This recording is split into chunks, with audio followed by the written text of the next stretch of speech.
Surat traffic police દ્વારા traffic drive યોજવામાં આવી। ટ્રાફિકની સમસ્યાના નિવારણ માટે ખાસ ડ્રાઈવ યોજાઈ। કતારગામ વેડ રોડ પર ગેરકાયદેસર લારી ગલ્લા દૂર કર્યા। ટ્રાફિક પોલીસ દ્વારા પાલિકાની ટીમને સાથે રાખીને કામગીરી કરવામાં આવી। રસ્તાને અડચણરૂપ લારી ગલ્લા પાલિકાની ટીમ દ્વારા જપ્ત। નિયમ પાલન ન કરતા વાહન ચાલકો વિરુદ્ધ પણ કાર્યવાહી કરવામાં આવી છે।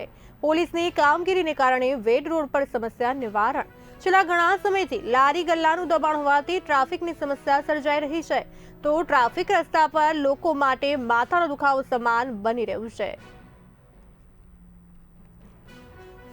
કતારગામ વિસ્તારમાં સિંગણપુરથી લઈને વેડ ગુરુકુળ સુધી અમને અવારનવાર ટ્રાફિક સમસ્યાઓની રજૂઆતો મળતી હતી।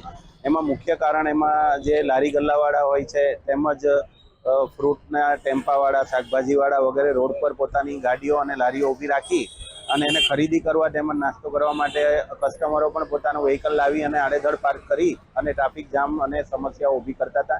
જેના વિરુદ્ધ અમે આજે સમગ્ર પોલીસ સ્ટાફ, ટ્રાફિક રીજન 2નો સ્ટાફ તેમજ કોર્પોરેશનની દબાણ વિભાગની ટીમ સાથે મળી અને સમગ્ર રૂટ પર આજે આ દબાણ હટાવવાની કામગીરી કરી છે। એમાં જેટલા અડચણરૂપ વ્હીકલો હતા, લારીઓ હતી, એ બધી જપ્ત કરવાની તેમજ વાહનો ડિટેન કરવાની કામગીરી કરવામાં આવી છે, જેથી કરીને જે રેગ્યુલર ટ્રાફિક ચાલતો હોય છે એમને સમસ્યા નહીં થાય।